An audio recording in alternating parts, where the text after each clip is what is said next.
Honorable Deputy CM Fadnavis, dignitaries of the dais, ladies and gentlemen, friends, सर्वांना माझा नमस्कार.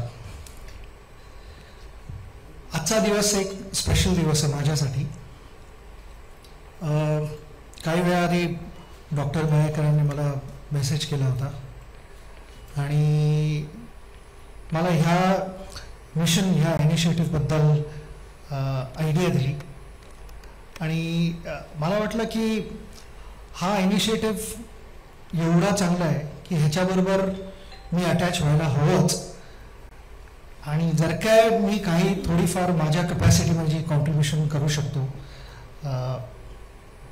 Youngsters नाही म्हणणार पण वेगवेगळ्या जनरेशनवरती त्यांच्या हॅबिट्स चेंज करण्यासाठी, त्यांची तब्येत चांगली होण्यासाठी, तर इट वुड बी मी म्हणेन की माझा एक हा सक्सेसफुल वेंचर असू शकतो आणि असोसिएशन असू शकतं. मला आठवतं मी ज्यावेळेला लहान होतो त्यावेळेला अनेक स्पोर्ट्स खेळायचो आणि क्रिकेट ऑब्व्हियसली त्याच्यात सर्वात असा स्पोर्ट होता ज्याने मला अट्रॅक्ट केला एकदम. आणि नंतर एका स्टेजला पोचल्यानंतर मला क्रिकेटरच व्हायचं होतं. क्रिकेटर व्हायचं होतं पण क्रिकेट देशाला खेळण्यासाठी बऱ्याचशा गोष्टी करायला लागणार होत्या. त्यावेळेला माझं वय हार्डली 11-12च होतं. जसं वय वाढत गेलं तसं माझा थोडा अवेअरनेस वाढत गेला. मला कळलं की एक डिसिप्लिन लाईफ जगायला लागणार आहे मला आणि जर काय मी ते जे रुटीन्स असतात ते जर काय फॉलो नाही केले आणि स्वतःच्या तब्येतीची काळजी नाही घेतली, एका लेवलचा फिटनेस मेंटेन नाही केला, तर ते माझं ड्रीम मी कधीच अचीव्ह करू शकणार नाही. आणि माझी जर्नी सुरू झाली. देवाच्या कृपेने मला इतके वर्ष खेळायला मिळालं देशासाठी आणि तो एक माझ्यासाठी एक ह्यूज ऑनर होता आणि त्या आठवणी सदैव राहतील माझ्याबरोबर. आपण ज्यावेळेला स्पोर्टबद्दल डिस्कस करतो तर आत्ताच आपण ऐकलं की India is average age youngest populated nation. तर आपण यंगेस्ट ॲव्हरेज नेशन म्हणतो पण काय आपण तेवढे हेल्दी आणि फिट आहोत का? एक जेन्युअनली प्रश्नाचं उत्तर द्यायचं असेल तर answer is a big no. कारण we are the diabetic capital of the world. Obesity आहे आणि अनेक वेगवेगळे चॅलेंजेस आहेत आपल्या कंट्रीमध्ये जे वी चूज टू इग्नोर. कारण ठीक आहे त्यात तात्पुरता त्यावेळेला ते कॉन्व्हर्सेशन असतं, ते संपलं की आपण परत आपल्या सवयी चालू ठेवतो. मला असंच वाटतं की त्याने आत्ता एक फिटनेस फॅड आहे विच इज व्हेरी गुड, पण लोक फिटनेस कसा जज करतात ही चुकीची गोष्ट आहे. जर काय कोण स्लिम आणि ट्रिम दिसला आणि त्याला थोडे मसल्स असले तर we call him fit. But fitness is not नुसता अपिअरन्स. फिटनेसमध्ये बरेचसे भाग आहेत. कसं दिसतो आपण तो एक भाग आहे नुसता, पण फिटनेसमध्ये मेंटल फिटनेस येतो, ओव्हरऑल हेल्थचा पण फिटनेस आहे. मिनिंग की तो पण तेवढाच इक्वली इम्पॉर्टंट पार्ट आहे which we all choose to ignore.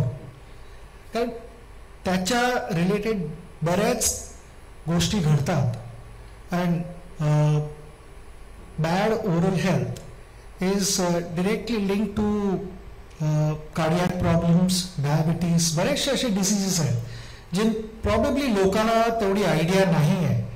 पण through this platform I think जर काय आपण लोकांना अजून अवेअर करू शकलो, त्यांना बरोबर नॉलेज देऊ शकलो, तर I would consider this as our success. कारण त्याचा एक पॉझिटिव्ह इम्पॅक्ट घडणार आहे लोकांवरती. ज्या वेळेला मला कळलं की between the age of 5 and 15 more than 50% of children have challenges with their oral health. काही ना काहीतरी प्रॉब्लेम्स आहेतच आणि कॅव्हिटीज आणि बऱ्याचशा गोष्टी डेव्हलप होतात. त्याने ते खाऊ नाही शकत बरोबर, त्यामुळे they are not properly nourish, त्यामुळे त्यांचा ग्रोथ होत नाही बरोबर. आयुष्यात बऱ्याचशा गोष्टी करायच्या असतात, ॲस्पिरेशन्स आहेत, पण एक पार्टनरशिप असते ना. जरी बॅट्समनला रन्स करायचे असतील तर त्याला नॉन स्ट्रायकर लागतो तिकडे. नॉन स्ट्रायकर नसेल तर तुम्ही काहीच नाही करू शकत. तर या इथे पण तसंच आहे. पण all these challenges are not addressed. त्याने मुलांचा कॉन्फिडन्स जातो, जे आपले लुक्स असतात, एस्थेटिक्स, आणि जो एक सोशली आपण जे वावरतो इकडे तिकडे तो एक कॉन्फिडन्स असतो, तो अजिबात नसतो.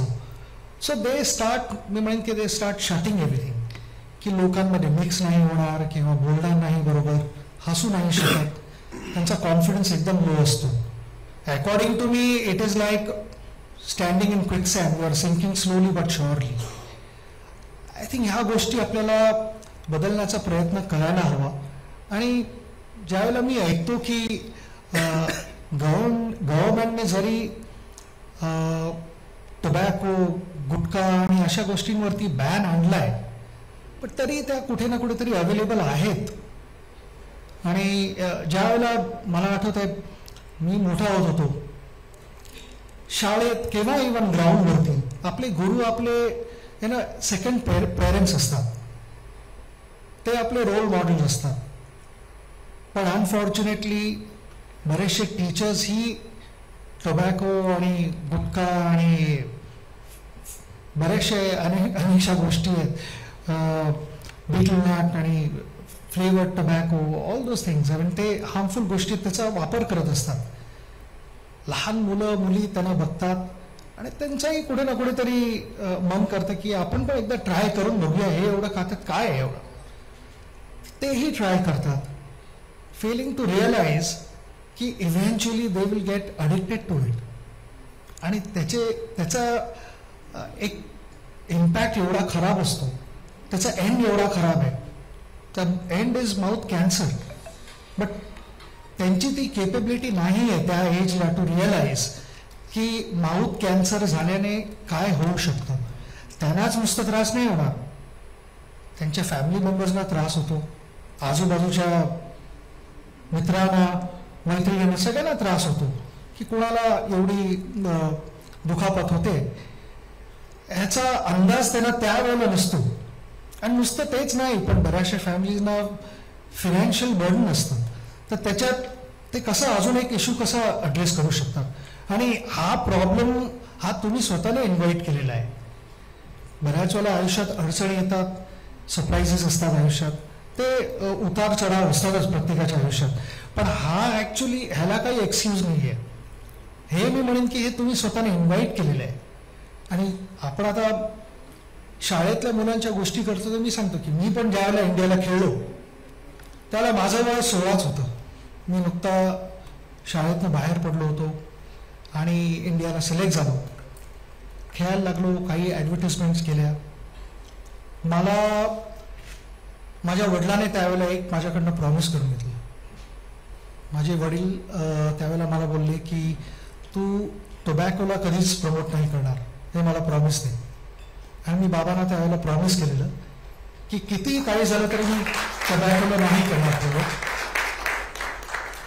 आत्ता तुम्ही ते डिस्कस पण केलं की 96मध्ये माझी बॅट ब्लँक होती, माझ्या बॅटवरती स्टिकर नव्हते. ते माझ्या बॅटवरती 2 वर्ष नव्हते स्टिकर्स. मला टोबॅको कंपनीजने अप्रोच पण केलेलं, मोठ्या रक्कम माझ्यासमोर ठेवल्या होत्या. इनफॅक्ट ब्लँक चेक पण ठेवलेला मग पुढे की जे काय वाटतं ते तू भर, आमची तयारी आहे. पण आज मी अगदी प्राऊडली म्हणू शकतो की माझं अजिबात टोबॅकोबरोबर काही असोसिएशन नव्हतं. आणि मला माहिती आहे की माझ्या भावावरनं बघत असतील माझ्याकडे आणि ते खुश असतील ह्या मोमेंटला की हा कॉन्ट्रॅक्ट साईन केला. मी फायनली हेच म्हणेन की गव्हर्नमेंटने एकदम उत्तम काम केलेलं आहे हा इनिशिएटिव्ह सुरू करून. पहिली इनिंग तर ते खेळलेले आहेत, सेकंड इनिंग बाकीच्यांना खेळायचे. त्याने जर का ह्या सवयी सोडल्या तर त्यांच्याच आयुष्यावरती पॉझिटिव्ह इम्पॅक्ट होईल. कारण आय फर्मली बिलीव्ह की good oral health is good overall health. So let's win this match. आणि नुसती मॅच नाही जिंकावी, आपल्याला टुर्नामेंट पण जिंकायला हवी. वन्स अगेन मला इथे बोलवून 2 शब्द बोलायला दिलेत आणि ह्या इनिशिएटिव्ह, ह्या मिशनचा अँबॅसेडर बनवलं, त्याबद्दल फार फार आभारी आहे मी गव्हर्नमेंटचा. आणि होपफुली आपल्याला परत काही वर्षांनी इथेच परत भेटायला वेळ मिळेल आणि त्यावेळेला काही चांगले न्यूज शेअर करायला पण वेळ मिळेल. Thank you very much. जय हिंद, जय महाराष्ट्र.